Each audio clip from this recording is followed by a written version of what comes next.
Today on Matt Walsh Show, RFK Jr. has discussed the possibility of banning advertisements from Big Pharma. Almost every other country on the planet already bans direct consumer ads from pharmaceutical companies. We'll discuss why we should join that list. Also, we now have the body cam footage showing what exactly happened when a mother tried to retrieve her gender-confused minor daughter from the home of a former teacher who had illegally taken custody of her. The footage is just truly outrageous and unbelievable.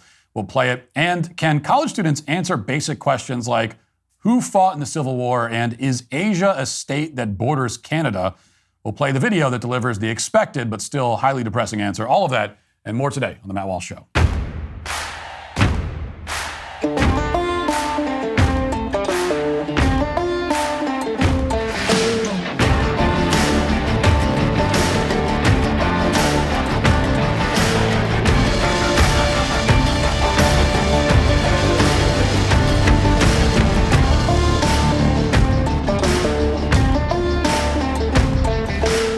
You know what's fascinating? When your metabolism is working properly, you feel the benefits in literally every aspect of your life. I've been using Lumen for a while now, and it gives me incredible insights for creating a healthy metabolism in my body. Lumen is the world's first handheld metabolic coach. It measures your metabolism through your breath, and the app tells you if you're burning fat or carbs, then provides personalized guidance to improve your nutrition, your workouts, your sleep, and even stress management. Using it couldn't be simpler. I breathe into my Lumen first thing in the morning to understand my metabolism and get a personalized nutrition plan for the day. I can also check before and after workouts and meals to know exactly what's happening in my body in real time. Adding Lumen to my daily routine has been astonishingly helpful and insightful. Here's why this matters. Your metabolism is your body's engine. It's how your body turns food into fuel. When it's optimized, you'll experience better energy levels, improved fitness results, even better sleep. Lumen gives you all the recommendations you need to improve your metabolic health, helping you make informed decisions about your nutrition and lifestyle. Take the next step to improve your health. Go to lumen.me/Walsh to get 20% off your Lumen. That's lumen.me/Walsh for 20% off your purchase. Thank you, Lumen, for sponsoring this episode. Imagine that an executive of a major corporation sits down for dinner at a restaurant. Unbeknownst to him, it's a sting operation. Everything he says is being recorded. Very quickly, in order to impress somebody that he thinks is interested in him, the executive confesses that his company is lying to the American public. And in secret, the executive says they're thinking about conducting extremely dangerous medical experiments within the borders of the U.S. And these experiments are similar to the ones in Wuhan that led to the COVID pandemic.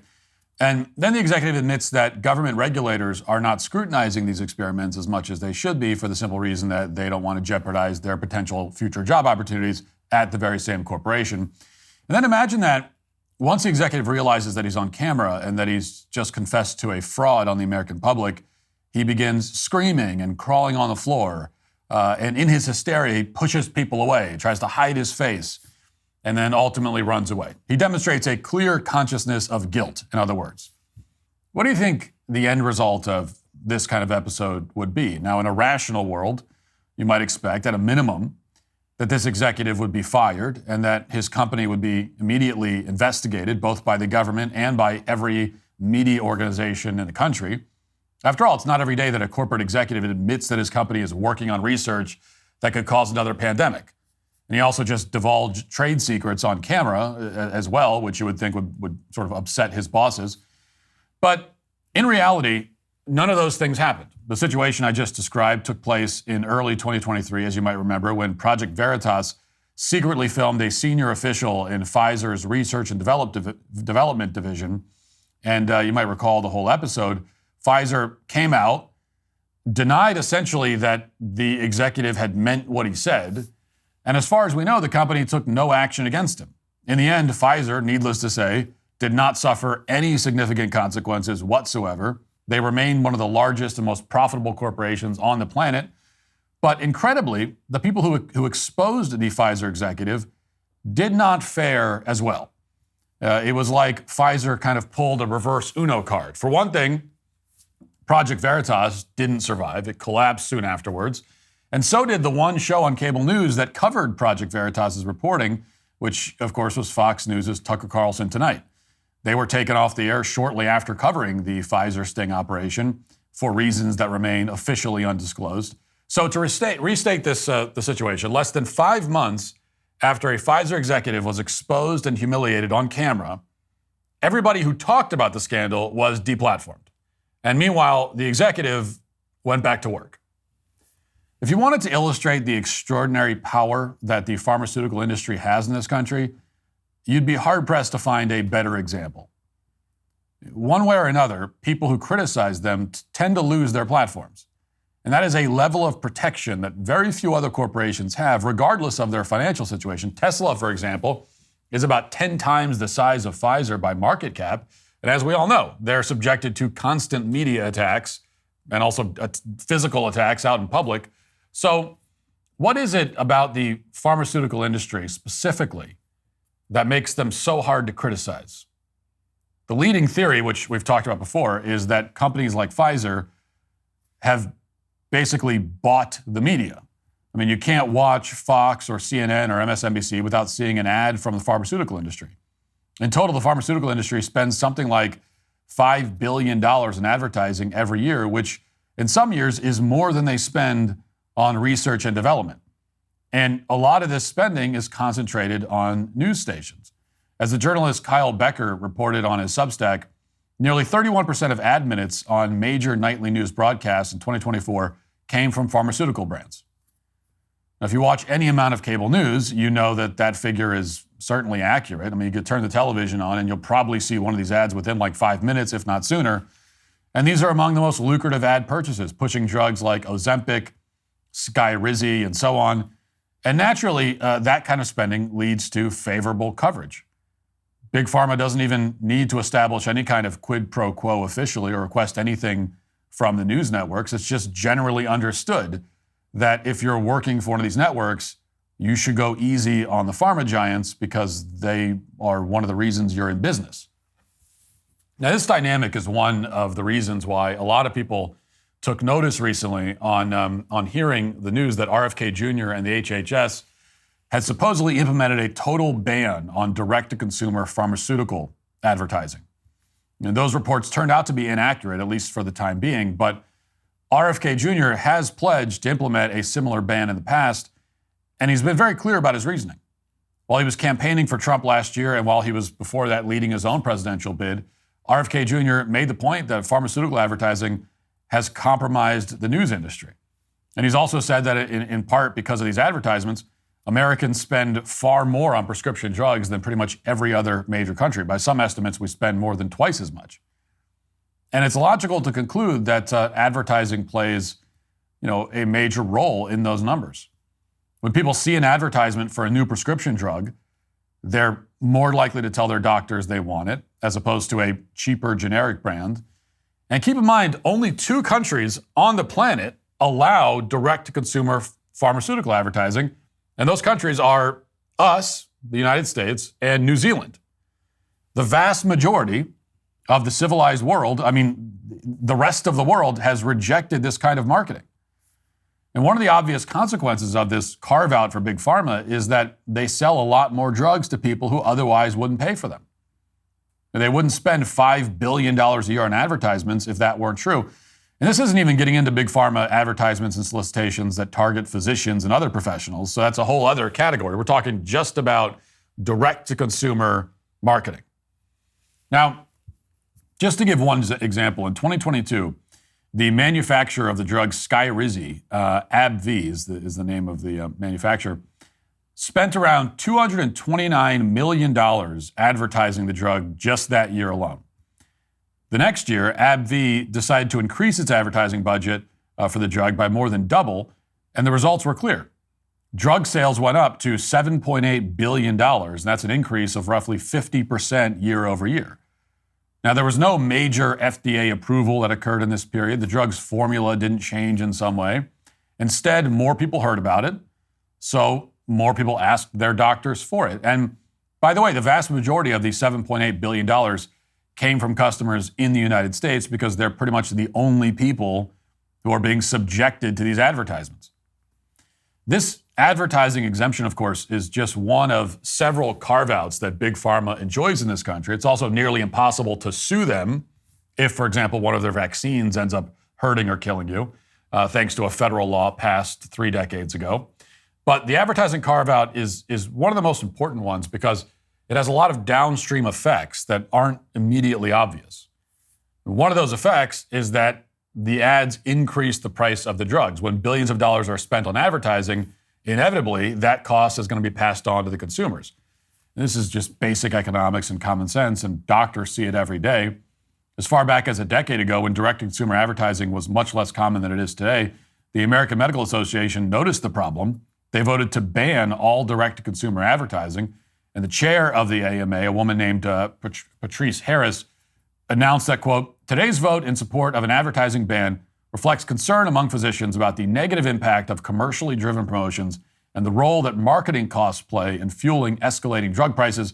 Direct-to-consumer advertising also inflates demand for new and more expensive drugs, even when these drugs may not be appropriate," close quote. Now, it's true that by law, these advertisements have to list all of the potential side effects. Invariably, they rattle them all off at the end of the commercial, as we all know. And they do it so quickly that you can't really tell what's happening in some cases. Pretty much everyone ignores these disclaimers at this point because they all end up sounding like a bizarre list of horrible afflictions, always ending in death or paralysis or something catastrophic. You can watch an ad for Claritin and they'll tell you that the side effects could include getting hit by a train or something. It's almost as if the drug makers have trained us to become numb to all of these potential side effects and to think that they're all extremely rare and unlikely to occur. So you just kind of block them out of your mind. And that's because even with the often comically long disclaimer at the end of these drug commercials, the ads still don't do enough to emphasize the potential side effects and dangers of these drugs. They don't discuss the relative risk of every side effect or how common they are.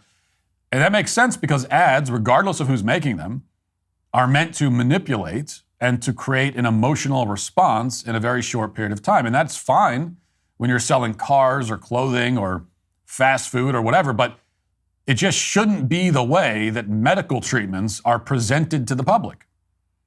People should consult with professionals when they are seeking these treatments instead of watching paid actors sing a song about it or whatever. But pharmaceutical ads, by design, short-circuit this process. They allow big pharma companies to sell the disease, not just the cure.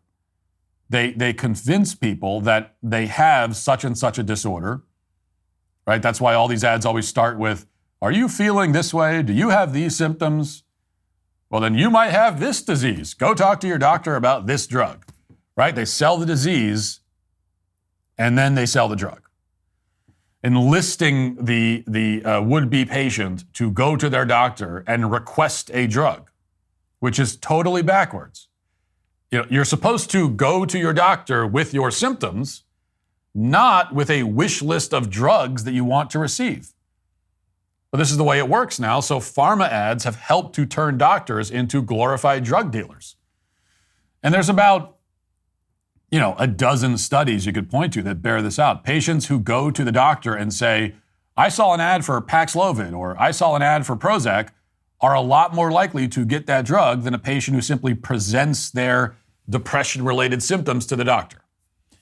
And on top of that, these advertisements have also contributed to the perception that whatever problem you might have, whether it's depression or feeling like you're in the wrong body or whatever, that a drug from Big Pharma can be the solution. As we've discussed, this is a sentiment that has ruined the lives of thousands of people, including children, in this country. And part of the reason this perception has been allowed to fester, as Liz Wheeler pointed out the other day on X, is that there's no critical reporting on Big Pharma in the mainstream press. There's basically none. The pharmaceutical industry is allowed to buy billions of dollars worth of advertising, which presents them as the solution to everybody's problems. And then the press, along with many scientific institutions that also receive money from Big Pharma, don't have any incentive to contradict the narrative. If and when HHS does ban these advertisements, then suddenly that incentive will reappear. Very quickly, corporate media will fail.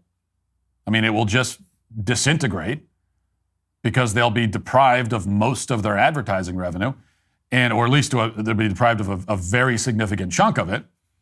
And in their place will be a slew of investigations by actual journalists into the various grotesque abuses of power by the medical establishment in recent years on everything from gender ideology to the COVID shot to antidepressants to everything else. Now, as of right now, Again, it appears that the reports were wrong about an imminent ban on these direct-to-consumer advertisements. But there are reasons to think that RFK Jr. and HHS are still planning to implement one. And if that comes to pass, and there are indicators that it will, then it would inevitably set up a major legal battle between Big Pharma and the federal government on First Amendment grounds.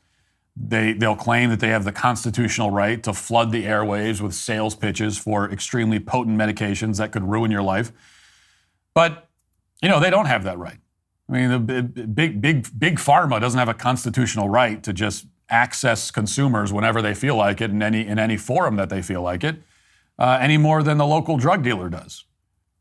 So if RFK Jr. can win that fight, then in one fell swoop, he will destroy the corporate press, save billions of dollars for Americans,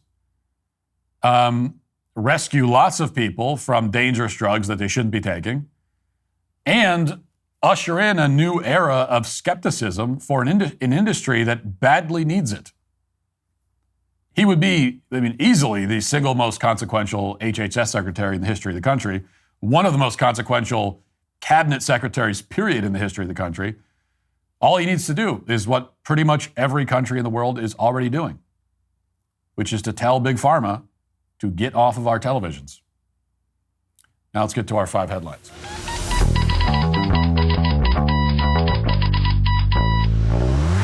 I want to tell you about my friends at PragerU, the conservative nonprofit fighting to educate the next generation and win back the culture. Conservatives won big in November, but the fight is far from over. The left still controls our schools and is undermining faith, family, and freedom. One election is not going to fix that. That's why PragerU is making real, lasting change. They're reaching young people like never before with pro-American content. Nearly 2 billion views a year they get with all this, with 65% of their audience under 35. And now PragerU is getting into classrooms. 9 states have already partnered with them to bring PragerU videos and books into schools, with more states on the way. But they can't do it alone. Right now, every dollar you give is triple matched to help push back against radical indoctrination. Don't wait. Go to PragerU.com/DW and make your donation today, which will be triple matched. Together, we can keep the momentum going and stand strong for our values. That's PragerU.com/DW. Yesterday, we talked about a very troubling case out of Colorado of the radical far-left former teacher and her trans husband, her husband who pretends to be a woman, who took a gender-confused 17-year-old child into their home. Essentially, this was a child that was brainwashed at school by one of their counselors at school, told by the counselor, this is according to the mother, told to cut off all contact with parents. The gender-confused 17-year-old then goes to the home of this former teacher and the trans guy, and they essentially claim custody of her and will not return her to her mother. And they still have refused to return the child to her mother. So this is, by any definition of the term, this would seem to be kidnapping, which is being done out in the open. And I mentioned yesterday how the mother went to the house of the kidnappers and tried to get her child back. They refused. She then called the police. The police showed up and refused to help. Well, now we have the body cam footage of this interaction with the police.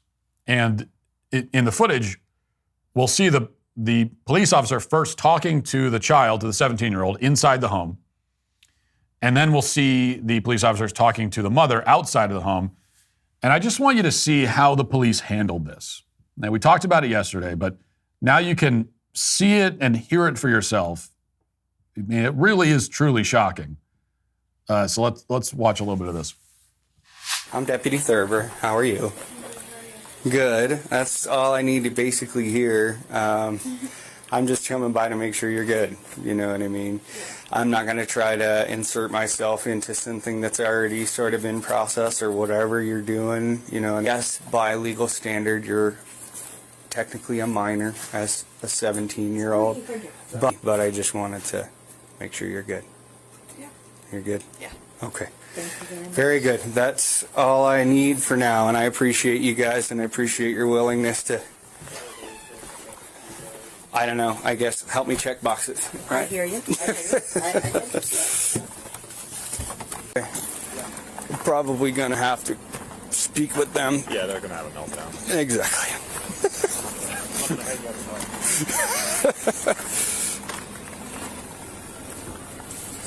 Hey there. Hi. So I'm Deputy Thurber. Hi there. And you folks are? I'm Mom. Okay. I'm Renee. All right. Mackenzie. Okay. So I basically went and did a welfare check, and I don't see signs of distress. There doesn't need to be distress. She needs to come home. She is harbored by these folks and does not have my permission to be here. She is a minor. I don't care if she's a day away from 18. A minor is a minor, and she does not have my permission to be here. Right, but again, it doesn't rise to the level of law enforcement involvement. She's not in distress right now. So I'm sorry. You're telling me that you're not going to... Physically rip her out of that home? Yeah. Even if Because there she's was not- an agreement between CPS and her and the mother that Those are civil agreements, and you're gonna... So that's the police officer responding, just infuriating. And, you guys know that I'm a big defender of the police. I defend the police on the show. I defend corrections officers on the show. If you're in law enforcement and you listen to the show, you know that I have your back. I'm on your side. But there are definitely exceptions to that. And this is one of them. This officer is a total disgrace. I mean, where do we even begin? Let's begin with the scare quotes, right? He says, well, you're talking to the child, the 17-year-old. He says, well, you're technically, quote unquote, legally a minor. No, she's not, quote unquote, a minor. She is a minor. What do you mean technically? She's a minor. But according to the law, she's a minor. She is under the custody of her mother. And those two adults, one of whom is a cross-dresser, have taken possession of this minor, this child, against the will of the mother. That is not legal. You can't just do that. Right? I don't think there's any state in the country where that is allowed legally, where you could just take a kid and say, oh, yeah, it's my kid now. No, you can't have your kid back. Sorry. That's what happened. I mean, if my kid goes over to somebody's house, right, goes to a friend's house, and then I come a couple hours later to pick her up, and the friend's parents inform me that my daughter will not be coming home, that they're going to keep my daughter because she wants to stay with them, that will not be acceptable. Okay? That is a lot worse than unacceptable.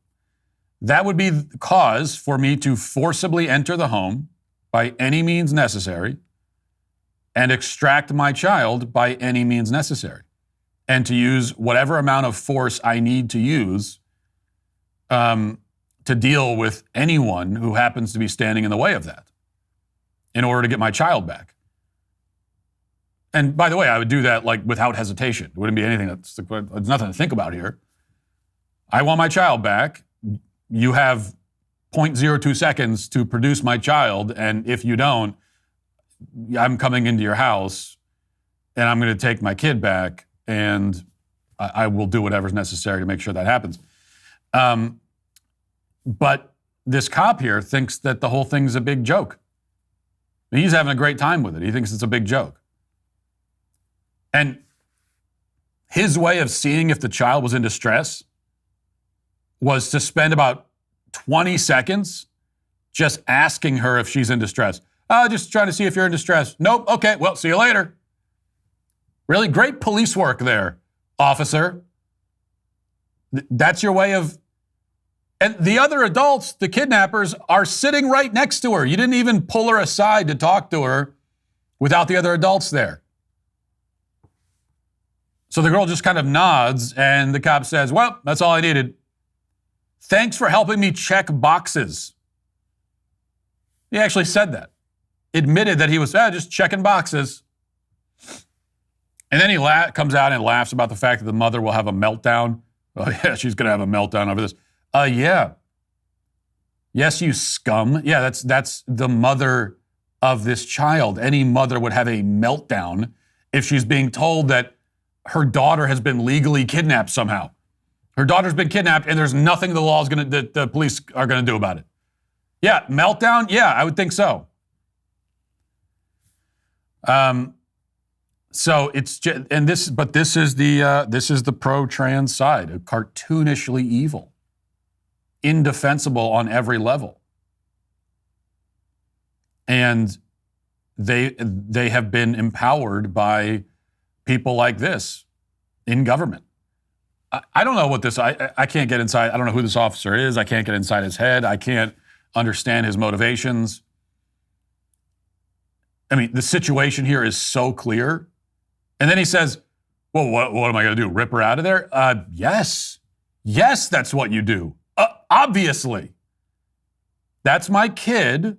I have legal custody over my own child. There has been no legal process that has happened here to take away my custody of my child. I have legal custody over my child. I want my child back. There are adults refusing to return my child. So yeah, you physically remove her. You're a police officer.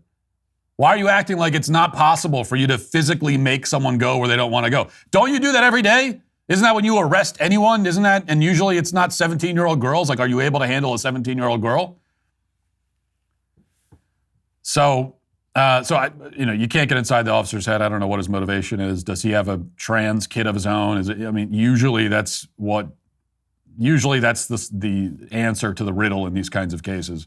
But I have no clue. I have absolutely no idea. But this is the kind of thing that no rational person can look at this case and come away thinking, well, yeah, that was handled correctly. So just pure evil. And it's why, listen, if you live in a place like Colorado, this is the danger. And certainly this is not me victim blaming here, but we talked yesterday about the danger of sending your kid to public school, especially if your child starts to experience gender confusion, if you notice that they're kind of flirting with these ideas at all, sending them to public school the public school system becomes a clear and present danger to your child, and you have to do whatever you can to extract your kid from that situation. And it's even bigger than that, because if you live in one of these states, one of these far left lunatic states, and your child starts to fall into this cult, well, the law is going to stand against you every step of the way. So to the extent you can, get your kids out of the public school system, and also get out of these states. Move to an actual free state. DailyWire has this report. Director of National Intelligence Tulsi Gabbard said on Tuesday that climate change was not included in the intelligence community's national threat assessment this year because she directed America's intelligence apparatus to focus on the most serious and immediate threats that the country faces. She made these remarks during a Senate Intelligence Committee hearing when Senator Angus King asked why global climate change was no longer deemed a national security threat. Here is the video of this exchange. One note that surprised me, I've been on this committee now this is my 13th year. Every single one of these reports that we have had has mentioned global climate change as a significant national security threat, except this one. Has something happened? Has global climate change been solved? Why is that not in this report? And who made the decision that it should not be in the report when it's been in every one of the 11 prior reports? I can't speak to the decisions made previously, but this annual threat assessment has been focused very directly on the threats that we deem most critical to the United States and our national security. Obviously, we're aware of occurrences within the environment and how they may impact operations, but we're focused on the direct threats to Americans' safety, well-being, and security. How about how they will impact mass migration, famine, dislocation, political violence, which is the finding, by the way, of the 2019 annual threat assessment under the first Trump administration? You don't consider that a significant national security threat? For the intelligence community, being aware of... It's not a national security threat. Tulsi Gabbard handles this very reasonably, very politely, thoughtfully, did a great job. I would have been a lot less polite and thoughtful about it. Which is why I will never hold political office or be appointed to any kind of political position at all ever, which is probably for the best, because what I would have said in this situation is, well, no, Angus, climate change is not a national security threat. The climate changes because it's the climate. Climate's change by definition. What do you expect the climate to do, Angus? Not change? Do you want it to remain exactly 70 degrees and sunny forever? I would like that too. But the fact that the weather changes and does stuff you don't like doesn't mean it's a national security threat, you imbecile. Or any other kind of threat that we need to do anything about, or that we can do anything about. I mean, sometimes the weather is a threat to our safety. Still can't do anything about it. Okay, do you know what controls the weather, Angus? Do you understand what controls the weather? Do you know what determines the climate and its changes?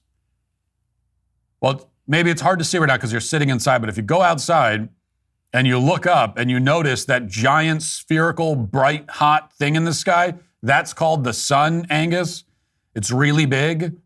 99% of the mass in the entire solar system is contained in the sun. It's 27 million degrees at its core. It's a really big thing. You can fit 1.3 million Earths inside of it. It's like really big. It's really hot. It has a gravitational force that extends 200 billion miles into space.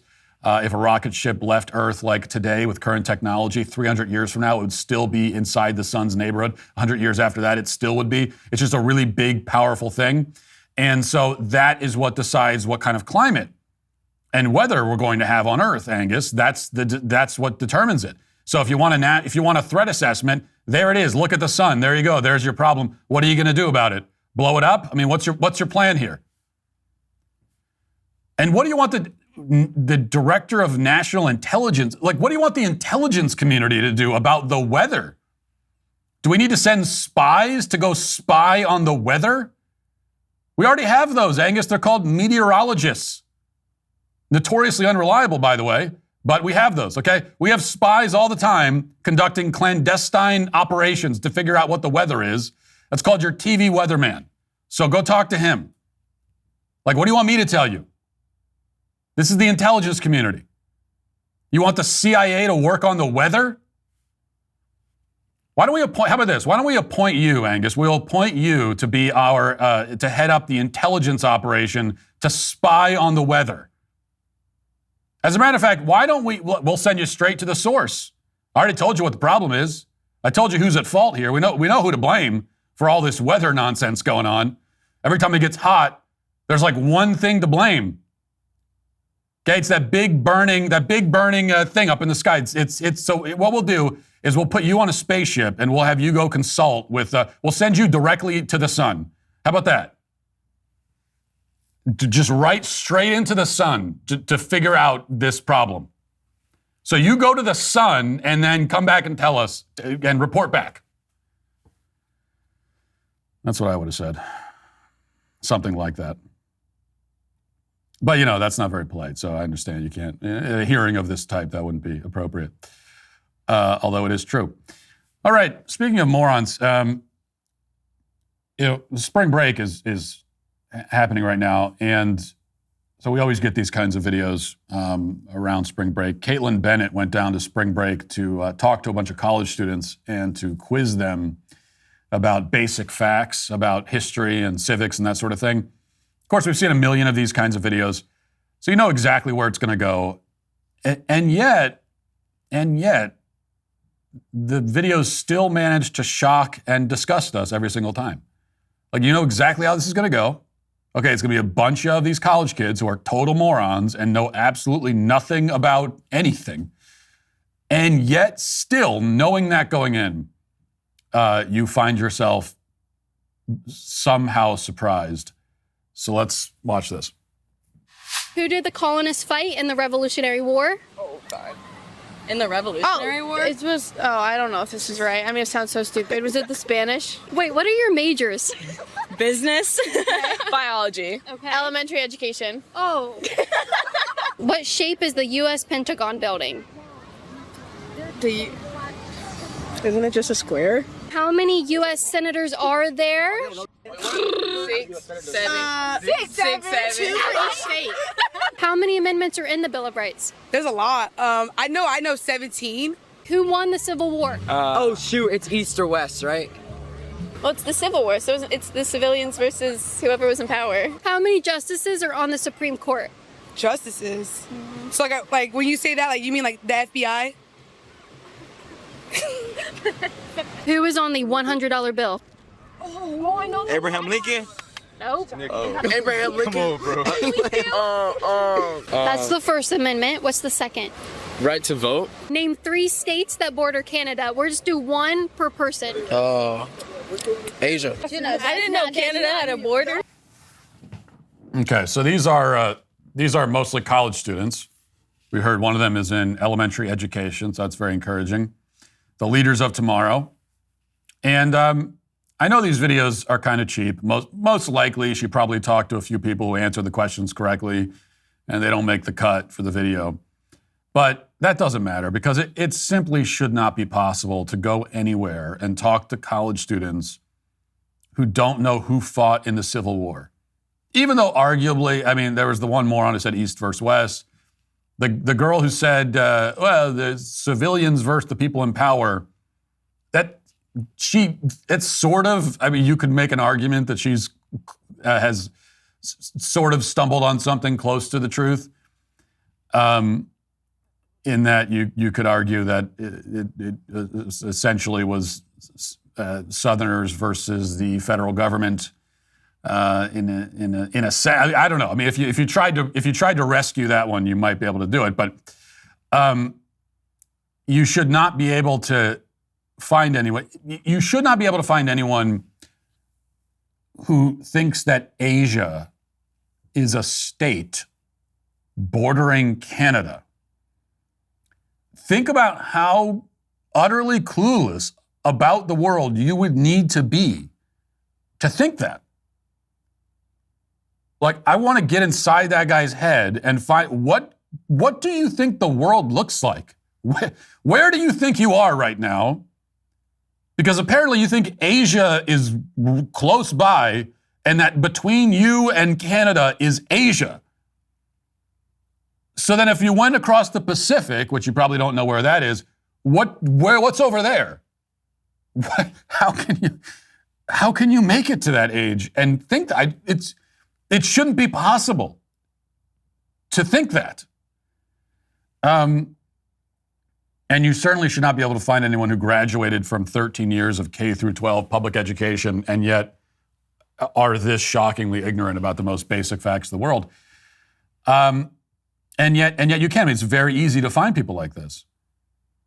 I doubt that Caitlin Bennett had even spent all that much time filming. She probably was filming for like an hour, and she was able to find all this.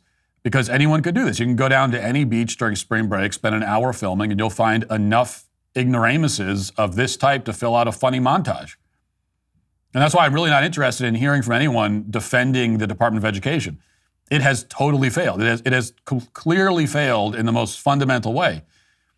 Here's a question to consider, and of course there's no way to confirm this, but 100 years ago, do you think, let's even say 200 years ago, okay, in the year 1825, do you think you would have been able to find a single 19-year-old who had no clue where Asia is? Do you think that in 1825, you could have found a 19-year-old who thought that Asia was somehow a state or territory of the U.S.? I don't think so. Even if you were talking to, 100 years ago, 200 years ago, there were many fewer people who had any kind of formal education. And even then, I don't think it would have been possible to find anyone over the age of like 7 who had that level of ignorance. And yet these days they're everywhere. It's a whole cottage industry on YouTube. So this is a systemic failure. The whole education system has totally failed. And we all know that. We don't even need to look at test scores, any of that stuff. The fact that anyone can make this video, anyone can do this. I could do this right now. I could just go out in public anywhere with these kinds of questions, and if I was willing to film for 3 or 4 hours, I could find 50 people who could not answer these questions. And we all know that we could do that. So the education system has actually produced a level of ignorance that, as I said, should not even be possible. It's almost impressive how the amount of ignorance it's produced is almost impressive in its own right. So you got to tear the whole thing down. The whole thing needs to come down. And also, these people should not be able to vote. Like, that should go without saying. It is outrageous that probably everyone we saw in the video, that all of those people can vote. That the guy who thinks that Asia is a state bordering Canada, he thinks that Asia is like, and that guy can go vote. And his vote counts the same as everybody else. He has no idea where he is. He doesn't know where he is. He doesn't know what planet he's on. He doesn't know anything about anything at all. And yet his vote is equal to mine. That should just not be allowed. So that's the next conversation we need to broach. We've made a lot of progress on the right, even in recent months, even progress that many of us didn't think was even possible. I mean, the fact that we're talking about dismantling the Department of Education, that alone, 2 years ago, I would have thought, there's no way that's going to happen. It's impossible. And so it is. And so here's another conversation that seems impossible. It seems like it'd be impossible that we would have an actual, like a real, and I don't just mean as a podcast topic, I mean really, like a real movement in this country to start limiting the number of people who can vote. It goes against all of our programming, because we've all been raised in this fantasy world where we think that voting is a God-given right. Everyone should be able to do it. The idea that there be any limits put in place at all is just, it feels intuitively wrong to people, because we've had this idea drilled in our heads from the youngest ages that voting is this sacred thing that everyone should be able to do. But that's just not the case. That was never the plan for this country to begin with. You can't have a functioning country this way. You can't have a functioning country where you've got people who are that stupid, whose voice matters the same as you or I. Like, that will kill the country. It's killing it right now. And so you start, and there's an exponential growth rate in this kind of ignorance and stupidity. So 50 years from now, like, the country can't exist anymore when you've got these kinds of people who are steering the ship. So either we can continue to have a country, or we can figure out a way to stop these kinds of people from voting. I mean, it really is that simple. It's our choice to make. Let's get to the comment section. If you're a man, it's required that you grow a beard. Hey, we're the sweet baby gang. As Doge continues to surgically cut the fat from decades of bloated government spending and corruption, PureTalk, the cell phone company that I use for business every day, is cutting the fat from the wireless industry. That's right, PureTalk says, I don't think so, to $100 a month cell phone plans, which are just wasteful, irresponsible. Instead, they're offering America's most dependable 5G network at America's most sensible prices.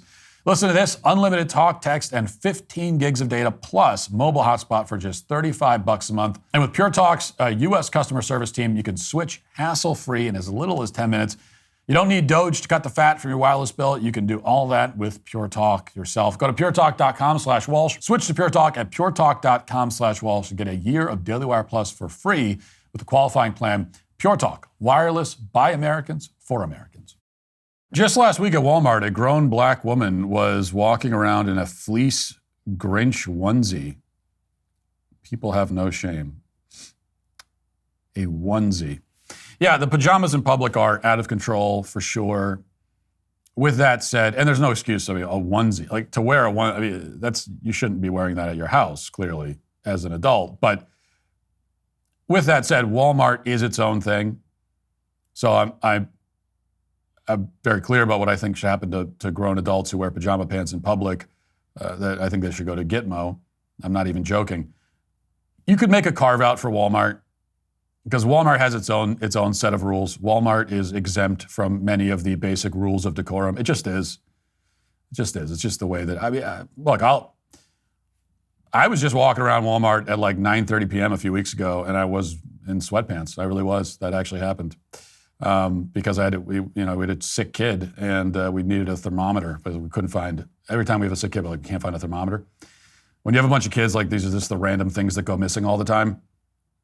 And so anyway, I just had to run out and I was to wear sweatpants. I'm around the house, and Walmart's the only thing open, so I'm running out. And then my wife even said to me, "Well, aren't you going to get changed?" I said, "Well, it's Walmart. It's fine. It's 9:30 at night. Going to Walmart." And of course, inevitably, when I'm there, there's someone who's a fan stops me, and I look like just a total slob. But that's how it is. It's different. It's a different tradition. I'm saying that the rule applies to everywhere except for Walmart. I mean, arguably, like, it's rude to not wear sweatpants at Walmart. You know, it's like it's kind of a dress code that you're violating. Seeing a shoelace and thinking it's a noose is basically the left's version of finding Jesus on toast. Yeah, it is. That's an insightful observation. You're right. Except that the Jesus on toast thing is a cliche used to mock Christians. I don't know. Has anyone ever actually claimed that they found Jesus on a piece of toast? Maybe it really happened one time in the 90s or something, and it became kind of a meme. But the fake nooses are an actual epidemic. That's a real thing that happens all the time. Makes me think of Matt talking to about the hate crime hoax dude in Am I Racist? I bet it was painful having to act like an in front of reasonable people. Well, you could argue that I act like an every single day on the show, but it was. By far the hardest part about both Am I Racist and What is Woman were the scenes with normal people.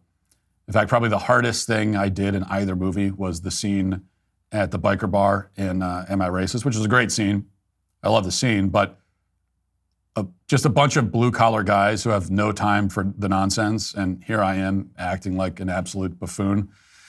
That was difficult, but it was all worth it for the footage.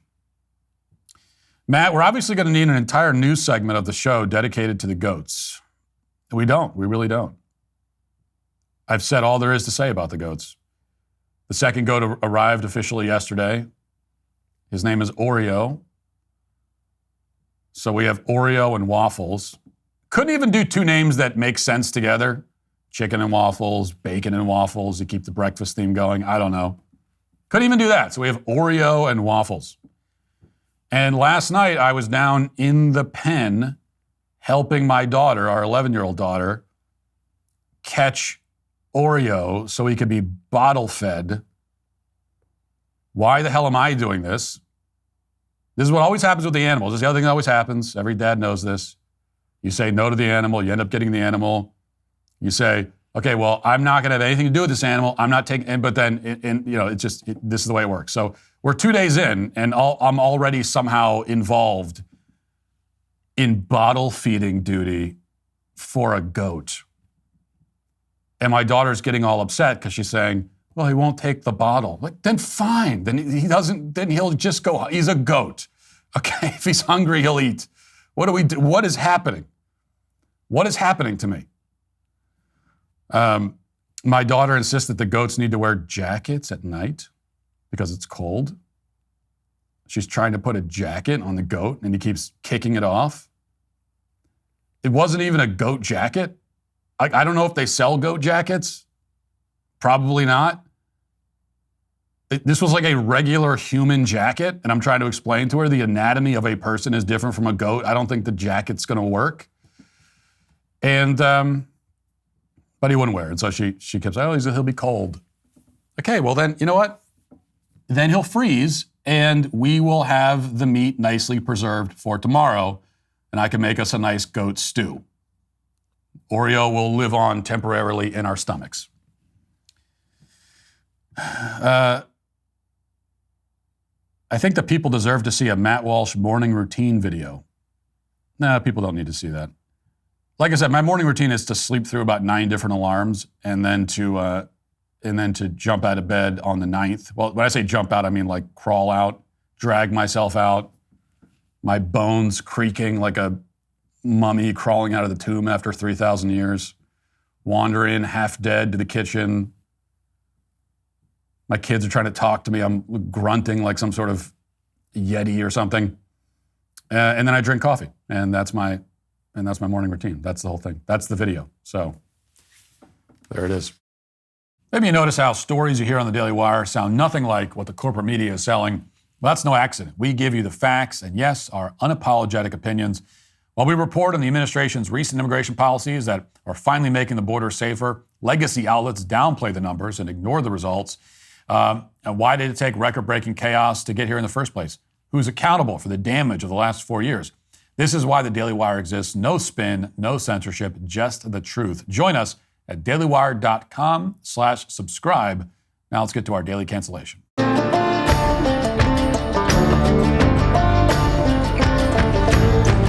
There are 435 voting members of the House of Representatives, and the odds are very good that you haven't even heard of the vast majority of these people, unless a congressman represents your district or serves in a prominent leadership position like Mike Johnson. Then you have no reason to think about them. They simply aren't that important. Their vote is many times essentially meaningless when it comes to passing legislation. That's especially true of Democrats in the House of Representatives, who of course are in the minority. So very little of their day-to-day activity has any degree of importance at all. Like, a lot of these people just don't matter at all. And for most of these members of Congress, that's not a problem. They understand their job is to represent their constituents, not to attract attention for no reason. They're fine operating in relative obscurity. But for lawmakers suffering from a wildly inflated view of their own self-importance, for pathological narcissists, in other words, obscurity is unbearable. They need to be the center of attention at every opportunity. And some of these narcissists are actually somewhat subtle about their intentions. They're gifted with an IQ above room temperature, so they're capable of finding relatively intelligent ways to become the topic of conversation. They might introduce a bill on some trendy topic, or they might deliver a carefully choreographed speech. But there's a subset of narcissists in the House of Representatives who are also extremely painfully stupid. And as a result, in their bumbling attempts to get headlines written about them, they constantly make fools out of themselves day after day. And the whole time they think they're doing a fantastic job. They think that they're fooling everybody. Out of all 435 members of the House, there is no single lawmaker at the moment who embodies the persona of an entitled narcissistic moron more than Jasmine Crockett, who we've talked about plenty of times in recent months. Jasmine Crockett, for lack of a better term, is a trashy ghetto dimwit.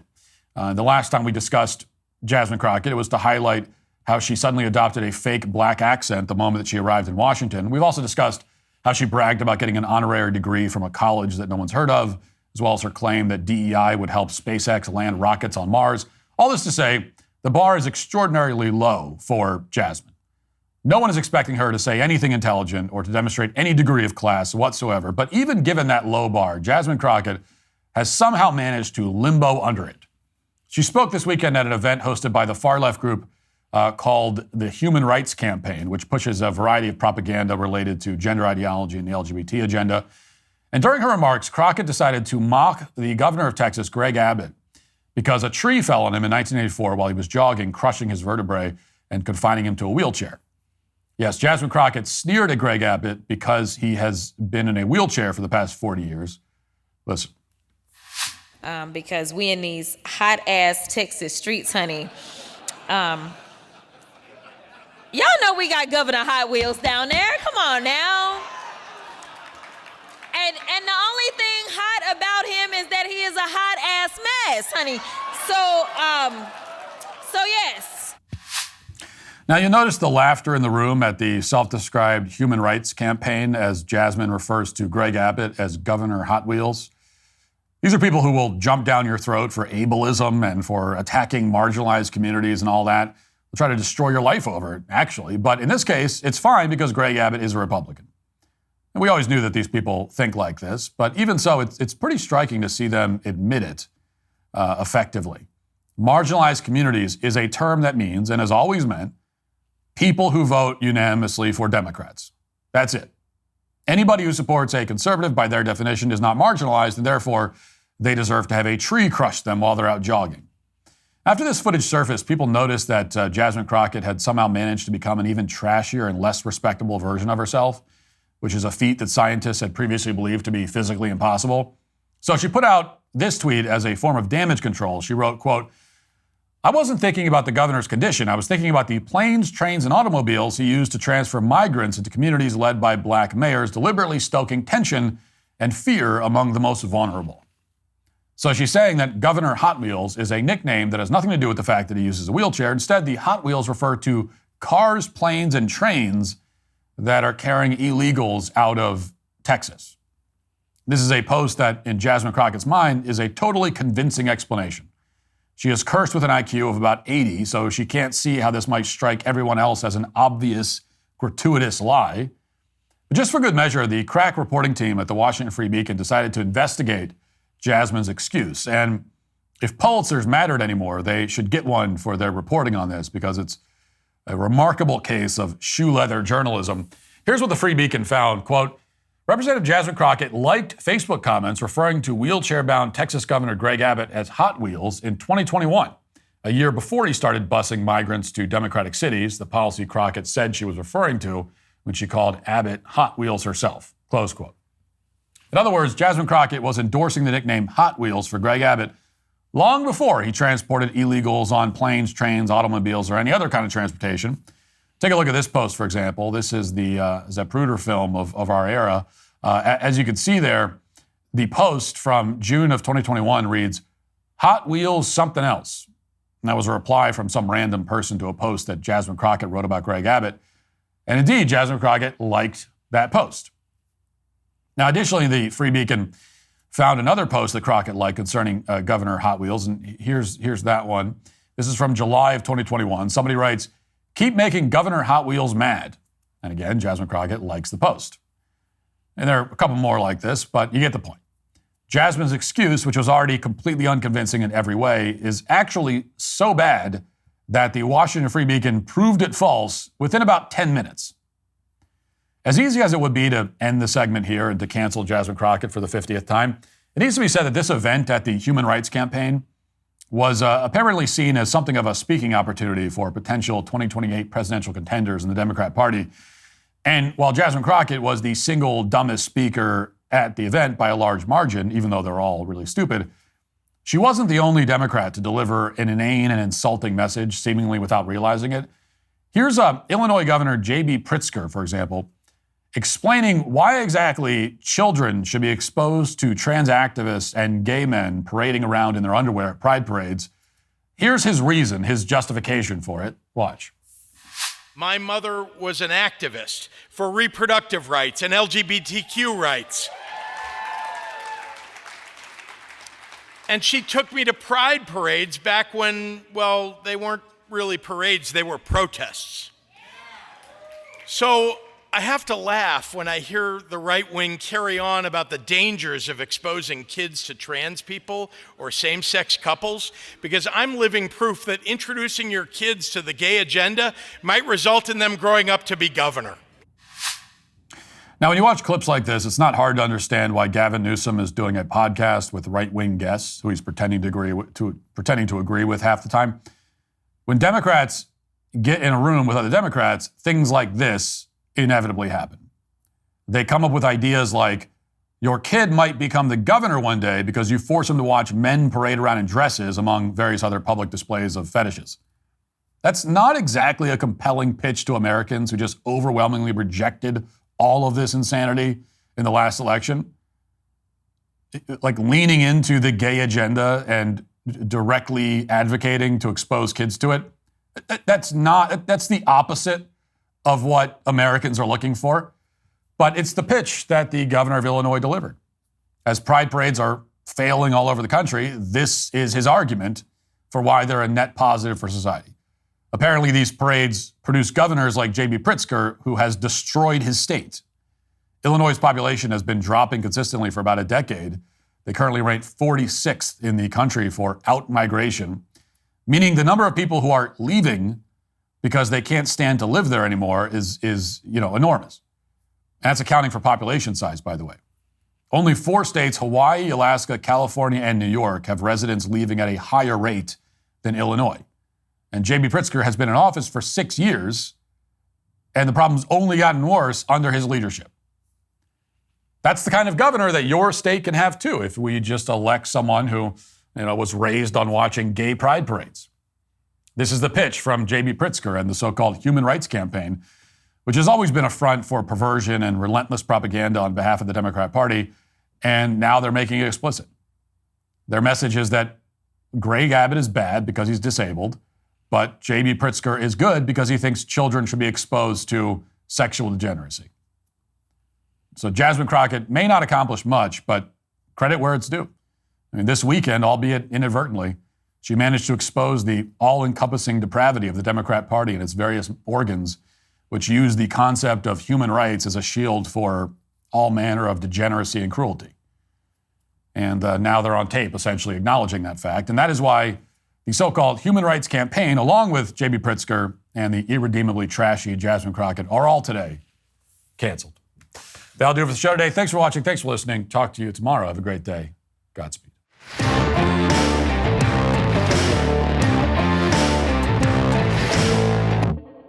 John Bickley here, DailyWire Editor-in-Chief. Wake up every morning with our show, Morning Wire, where we bring you all the news that you need to know in 15 minutes or less. Join me and my co-host Georgia Howe for daily coverage of all the biggest stories on Morning Wire.